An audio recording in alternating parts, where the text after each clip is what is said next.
The gift that breathed. The great hall of the Zeltrax palace sparkled with crystal lights. Purple banners waved from the high walls. Music filled the air, and alien nobles in elegant robes whispered among themselves. Today was Princess Zilari's 18th birthday, the most important day in her royal life. Zilari stood tall, her silver dress flowing like water, her violet eyes scanning the crowd. She was beautiful, proud and cold like the moons of her home planet. Everyone brought her gifts, rare gems, glowing orbs, perfume made from star petals. But then, a strange crate was brought into the hall.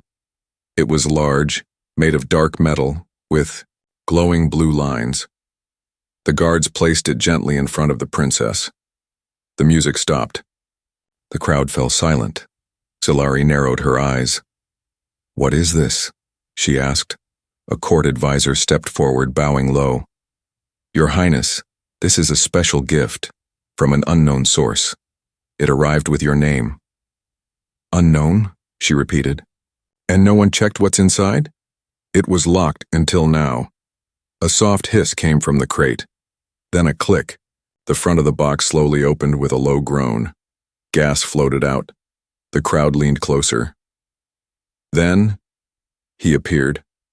A young man, maybe in his 20s, sat inside the crate. Pale skin, messy brown hair, bare feet, a simple shirt and pants. His hands were tied, but his eyes, his sharp blue eyes, were wide open and staring directly at her. Zilari stepped back in shock. "Is that a human?" Gasps echoed in the hall. Someone dropped their drink. An older noble muttered, "They're dangerous." Why would someone give her that? But the human didn't growl, didn't scream, didn't even flinch. He just stared at her. "What is your name?" Zilari asked, unsure if he even understood her language. To her surprise, he spoke in perfect, universal speech. "My name is Jace," he said calmly, "and I'm not here by choice." The guards raised their weapons, but Zilari held up her hand. "Wait." She took a step closer.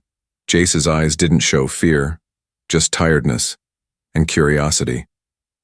"You were sent to me?" she said. "Why? I don't know," Jace answered. "One moment I was sleeping. Next, I woke up inside that box."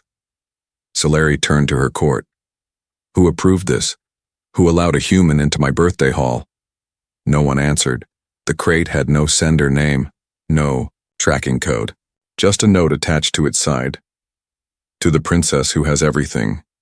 Here is something truly rare." She read the note aloud. The crowd murmured. Jace slowly stood up, though his hands were still bound. He was tall, taller than any of her guards. "You can kill me," he said, voice steady. "Or free me. Either way, I won't beg." The hall went silent again. Princess Zilari's heart beat faster. Not out of fear, out of confusion. She had seen humans only in history reports and war records. Wild, untamed, a threat. But this one stood proud in front of her, weak, alone, and still not afraid. "Why aren't you kneeling?" she asked. He looked straight into her eyes. "Because I'm not a pet." The words shocked everyone. A few nobles gasped. Some even stepped back. But Zilari didn't yell, didn't punish him. Instead, she smiled slightly. "You're brave, human," she said. "Or stupid." He smiled back. "Maybe both." She turned to her guards. "Untie him." "But princess," I said, "untie him." The guards obeyed. Jace stretched his arms, wincing as the ropes came off. Zilari stepped closer, face just inches from his. "You are mine now," she said softly. "Do you understand what that means?" "I'm a gift," Jace said. "That doesn't mean I belong to you." Their eyes locked again. Her royal pride burned. His human stubbornness stood firm, but for the first time in her life, Zilari felt something strange. Not power, not control, interest. Then, somewhere deep inside the palace, a shadow moved. A figure watched the princess and the human from above, hidden behind a screen, and whispered to himself, "It has begun." Jace didn't run. He didn't fight. Even as strange alien guards untied his wrists, he stood still, watching the princess with calm, unreadable eyes. Princess Zalari had seen fear before. She had seen servants beg. She had seen enemies scream. But this human? He did none of that. He simply rubbed his sore wrists and said, "So, what happens now?" Zalari didn't answer right away. Her people stared at her, waiting. The nobles looked nervous. Some whispered, some sneered. No one had ever seen a human this close, let alone inside the royal court. She turned to her advisor. "What are the legal terms of this?" The old man bowed deeply. "By Zeltrax law, any living gift, if accepted in public view, becomes your property.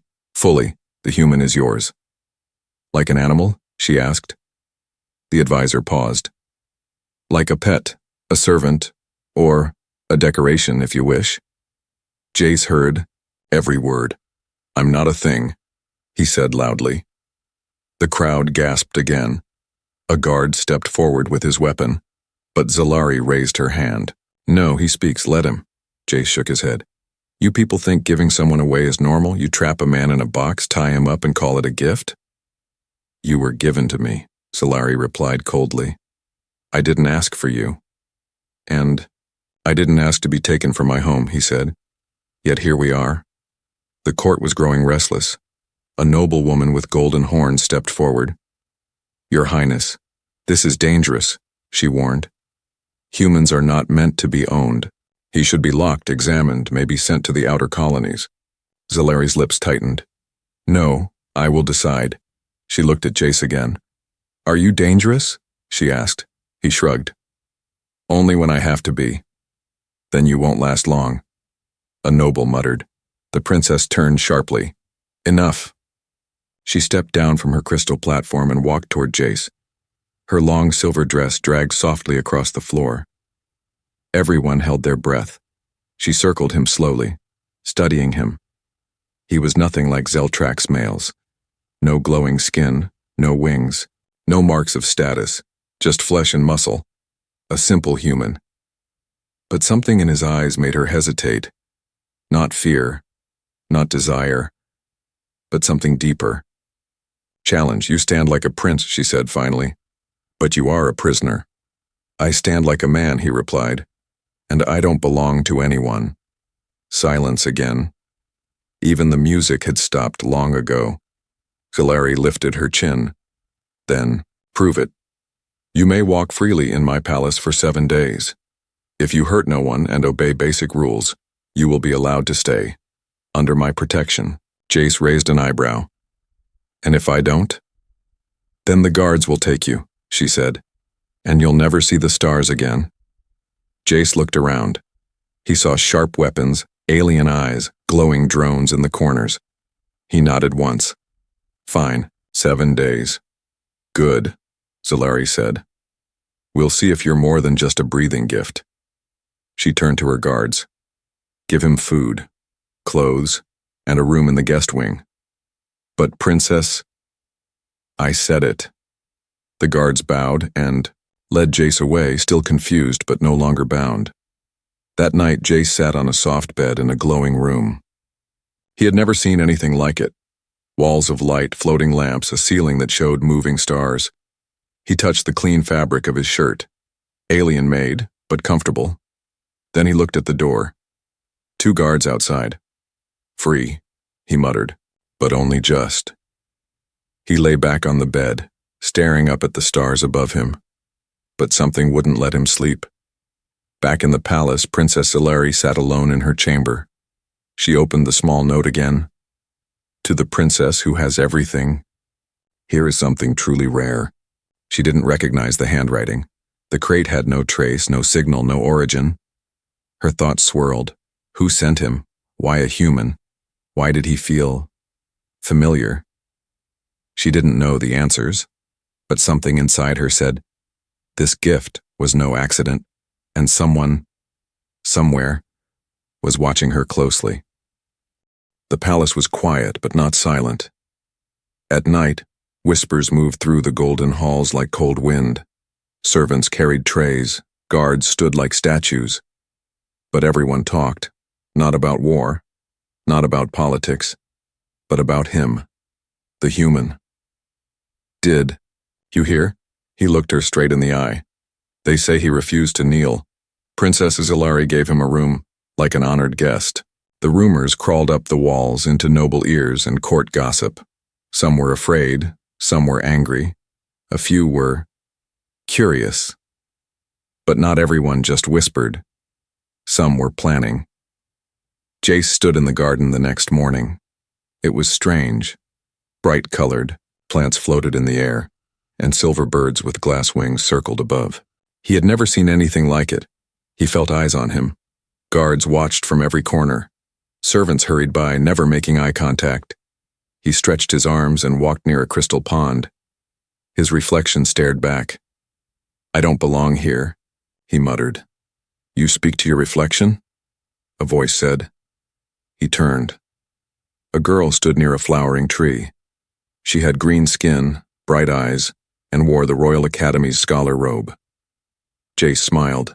"Sometimes it listens better than people." She laughed softly. "You're funny for a human. And you're brave for talking to one."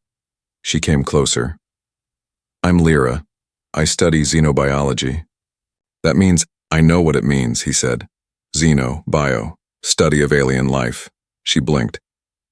"You're educated?" "I had a mother who loved books," Jace replied. "Before she was taken." The smile faded from Lyra's face. "I'm sorry." Jace nodded. "Don't be. She taught me one thing. Never lower your head for those who don't deserve it." Lyra looked over her shoulder. "Then you should be careful. Some people here don't like that you're walking free." "I know," he said calmly. In another part of the palace, Princess Zilari sat in the strategy chamber. A holographic map floated in front of her. Her generals spoke of border threats and possible rebellions, but she wasn't fully listening. Her thoughts kept returning to one question: why a human? Her top spy entered quietly. "Your Highness, may I speak?" She waved the generals away. Once they were gone, the spy whispered, "Someone is spreading lies. The nobles say you're growing fond of the human." Zilari frowned.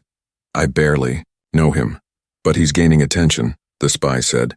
"The High Council has noticed." "Let them," she said coldly. "There's more." The spy handed her a tiny device. She clicked it. A blurry video played. It showed a figure in a cloak placing the crate, the human's crate, into the palace supply ship. No ID, no face. But the tech, it's from the black markets of Varnic sector. "Slavers," Zilari whispered. "But not ordinary ones," the spy added. "Someone wanted him inside your walls." Zilari stood up. "Find out who, and watch the nobles. One of them is working against me." "Yes, Your Highness." Later that evening, Zilari went to the garden. She saw Jace sitting under the floating tree eating a strange fruit. He looked up as she walked closer. "No chains?" she asked, half teasing. "No cage either," he replied. She sat across from him, crossing her arms. "You make people nervous." "Is that why you're here?" She shook her head. "No, I'm here because I need answers." He raised an eyebrow. "I know you weren't just sent to me for fun," she said. "There's a reason. Who are you really?" "I told you," Jace said. "I'm just a man." "Just a man," she repeated.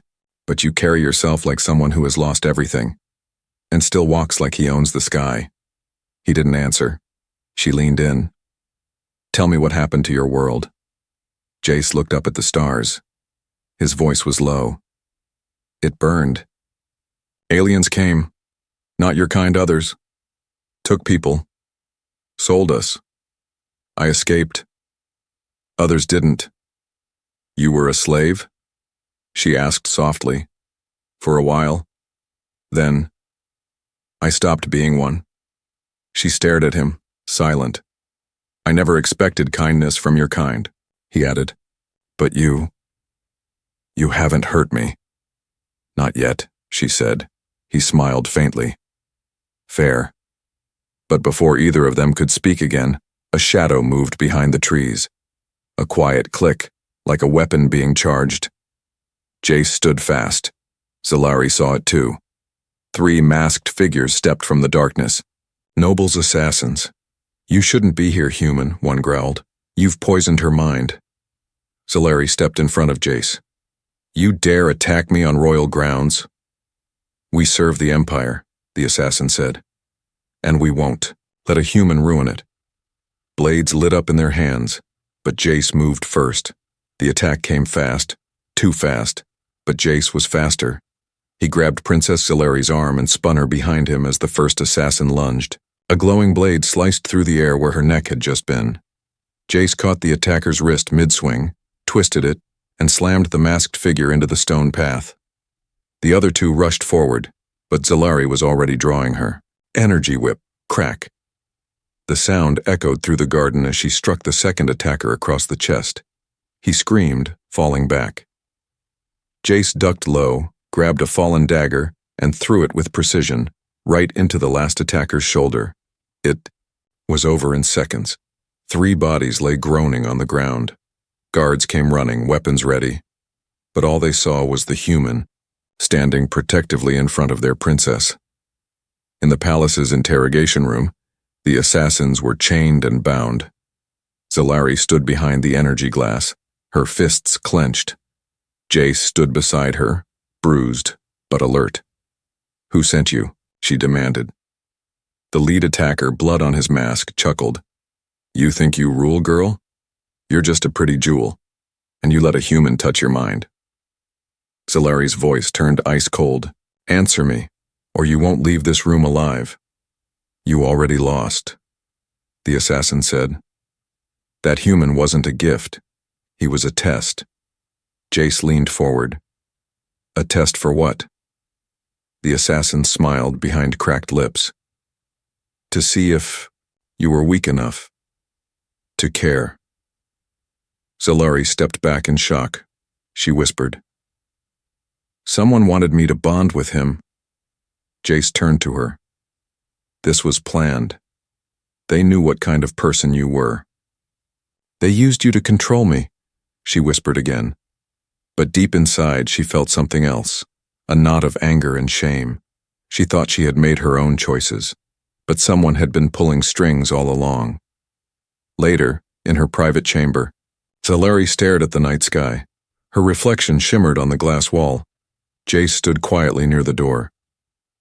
You don't have to stay, she said. You're not my prisoner. I wasn't staying because of chains, Jace replied. I was staying because you looked me in the eyes and didn't flinch. She looked over her shoulder. I thought I was free, but maybe I'm the one inside the box. You can still choose, he said. She turned fully. Who sent you? Jace shook his head. I don't know, but I remember the last thing I saw before waking up here. A room. A woman's voice. She said, He's perfect. That voice, Zalari whispered. Could it be? Suddenly, her room's wall screen blinked on. An emergency message. A council elder had called for a secret meeting without her. She clenched her jaw. They're planning something. They're moving without me. Then we move faster, Jace said. That night, Zalari and Jace broke into the royal archive. It was deep below the palace, guarded by metal gates and memory-locked doors. But Zalari knew every code. She had royal blood. Inside, rows of glowing data crystals floated like stars. She scanned her hand, and the crystal labeled Project Heirloom unlocked. A projection began. Subject, human male, Earth origin, abducted by private agents. Purpose, emotional manipulation test on Princess Zalari. Goal, measure attachment response.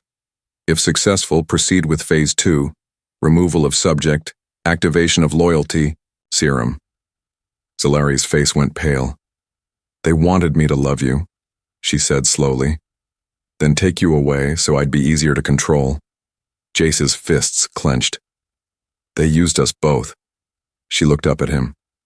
But I did start to care. I chose that. No one forced me. Jace looked into her eyes. Same here. For a moment the air felt heavy. Real. No lies. No laws. Just two people pulled into a game neither asked for.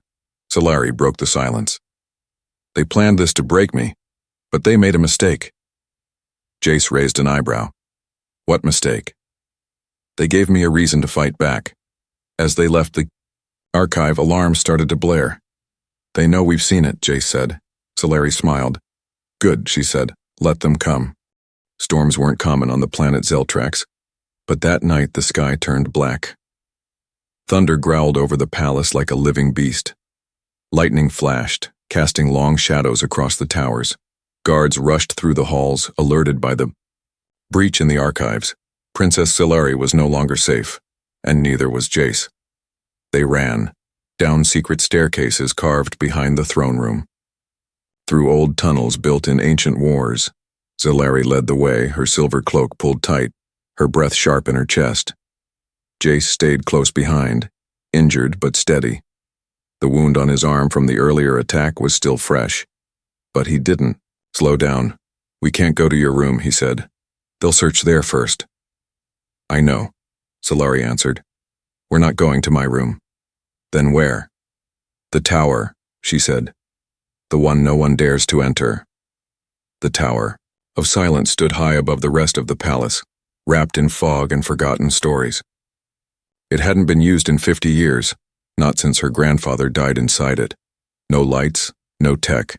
Just stone, shadows, and silence. They climbed its steps in darkness. Once inside, Solari sealed the door behind them with an old symbol only she knew. They won't find us here, she whispered. Jace leaned against the wall, breathing hard. Is this your idea of hiding? She smiled faintly. It's my idea of thinking. Thunder cracked above them. Rain started to pour down the tower walls. For a while they said nothing. Jace sat on the cold floor, wrapping his jacket tighter. Solari walked slowly across the empty room, her fingers brushing the dusty furniture, the memories. You know, she said softly. When I was younger, I used to come here alone. I would pretend I was invisible. No rules. No crown. You hated the palace? Jace asked. I hated being watched, she replied. Judged. Expected to smile, bow, marry someone I didn't choose. He looked up at her. And now? I still hate it, she said. But I'm ready to fight it. She turned and met his eyes. You gave me that, she whispered. You made me see. Jace looked away. I didn't plan to. I was just trying to survive. You did more than survive, she said. You woke me up. Suddenly, a faint beep echoed in the tower. Jace jumped up. A small drone hovered outside the window, its red eye blinking. They found us, he said. Solari's face hardened. Then we don't wait. She reached into a hidden wall compartment and pulled out a pulse rifle, an old one from her grandfather's collection. Jace smiled. You hide weapons in your memory towers? Every princess needs secrets. He took the rifle. What's the plan? We escape, she said, not just from this tower, from the Empire. Jace froze. You mean, leave the palace? I mean, leave everything, she said. The throne, the lies, the people trying to control us both. Jace looked into her eyes. She was serious. Where would we go? I have a ship, she said. Hidden under the old landing bay. My father kept it secret. He called it the Star Whisper. I never told anyone. Can it fly? It has to, she said. They moved again, quietly this time, taking old service, paths only she remembered. Jace stayed alert, rifle in hand. They passed halls filled with paintings, empty rooms where history slept. Then, near the west end of the palace, they reached the forgotten hangar. It was buried under rubble and vines. Most thought it collapsed years ago. Solari knelt beside a statue and pulled a hidden lever. Stone slid away with a deep rumble. Inside, a sleek silver ship rested in darkness. Dusty, cold, but whole. Jace walked around it slowly. "It's beautiful. It's freedom," she said. They stepped aboard, just as the engines roared to life. The alarm screamed. Too late. Guards flooded the bay, weapons ready. Lights flashed, voices shouted. Solari and Jace looked at each other. "This is your last chance, Princess," a voice called. "Step away from the human, he is corrupting you." Solari stood at the ship's open hatch and shouted back, "No, he saved me." Then she hit the thrusters. The ship burst forward, crashing through the half-broken roof. Flames and light exploded around them as the Star Whisper screamed into the stormy sky. The guards fired wildly, but the ship was already gone. Above the clouds, the stars waited, and for the first time in both their lives, Solari and Jace were free. But far behind them, in the shadows of the palace, a council member stared at the blinking screen and whispered, "They escaped Phase 1. He pressed a button. "Begin Phase 2. The ship flew through black space, far from the golden lights of the Zeltrax Empire. Inside, silence wrapped around them like a warm blanket. Jace sat in the cockpit, his eyes fixed on the stars ahead. He had no map, no destination, just the feel of freedom in his chest and the soft sound of breathing behind him. Princess Solari lay on the floor beside the engine room, wrapped in a soft cloak. She was asleep, her long hair falling over her face. She looked different now. Not like a ruler, not like a warrior. She looked human. Hours passed. Then she stirred. Her eyes fluttered open. At first, she blinked like someone waking from a long dream. Then she saw the roof of the ship and slowly sat up. Jace was already making something in the galley. "What is that smell?" she asked. He smiled. "Food. Kind of." Solari stood up slowly. Her muscles ached. Her body was still adjusting. But when she walked toward him, something was different. Her steps were quieter, lighter, like she had dropped the weight of 1,000 years from her shoulders. Jace handed her a small bowl.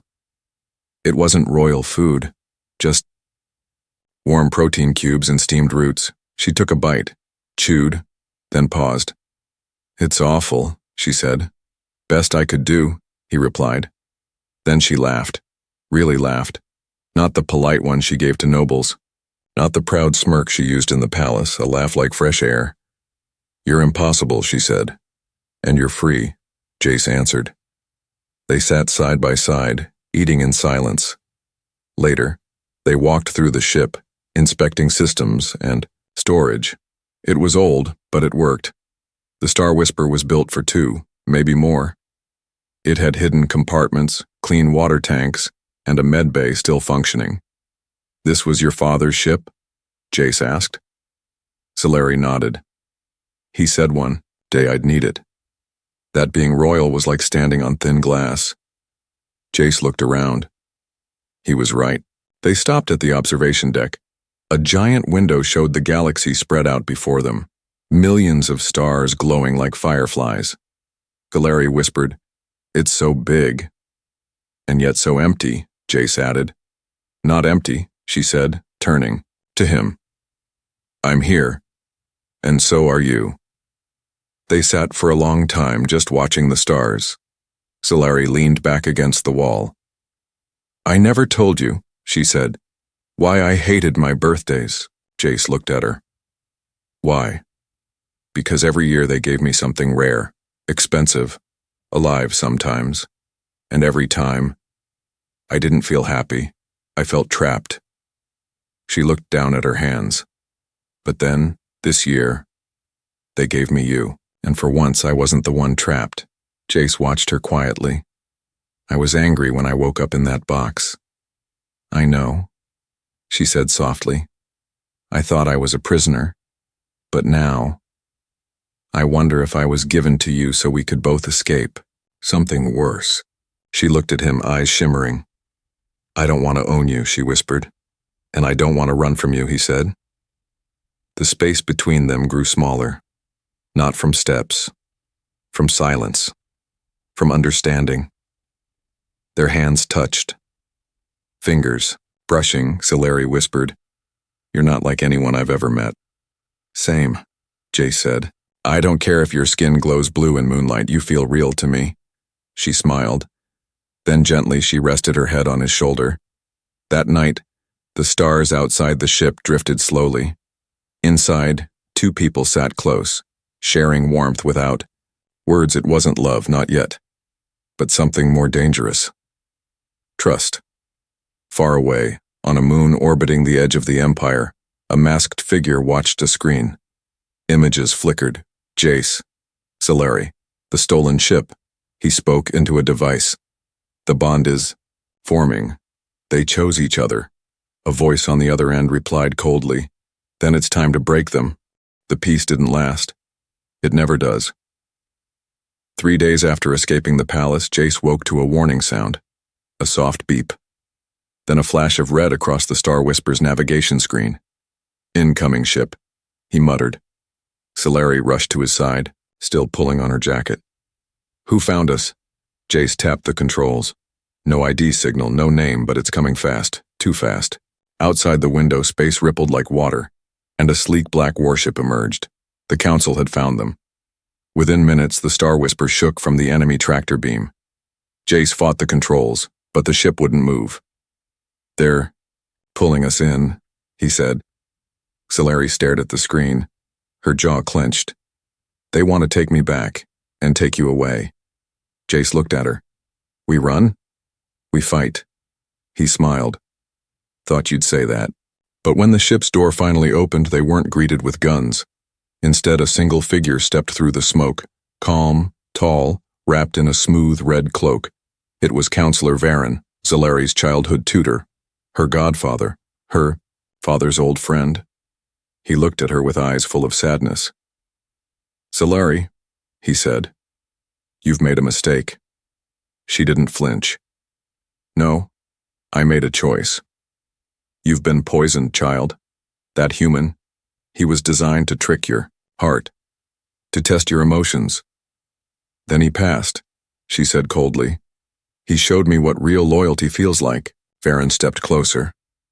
It's not too late. Come back with us. Take the throne. Forget the human. Jace spoke calmly but firmly. She's not yours to command.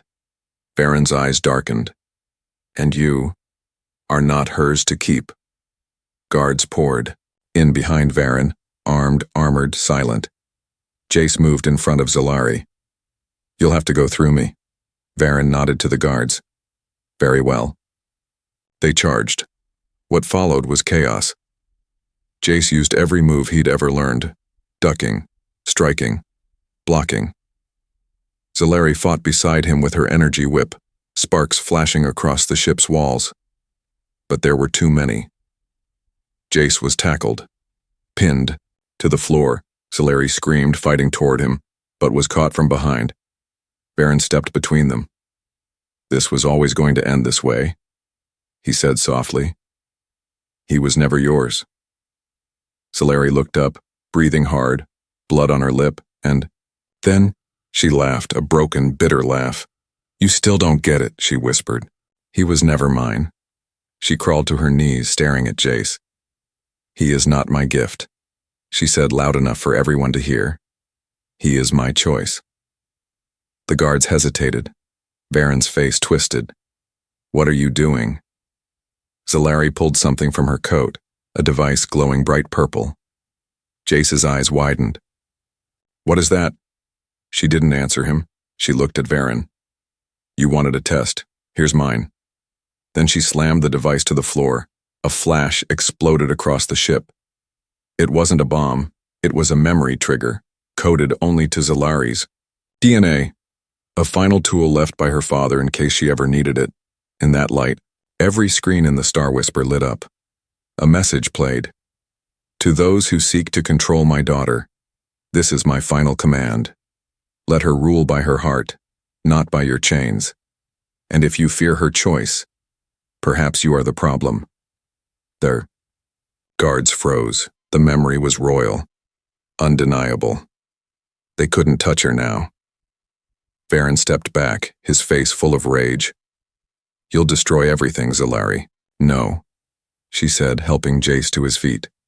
I'll change everything. The council ship retreated in silence. They had lost. Not in war, in will. Later that night, Zalari stood with Jace beneath the stars again. The star whisper floated quietly. Through space, far from the Empire.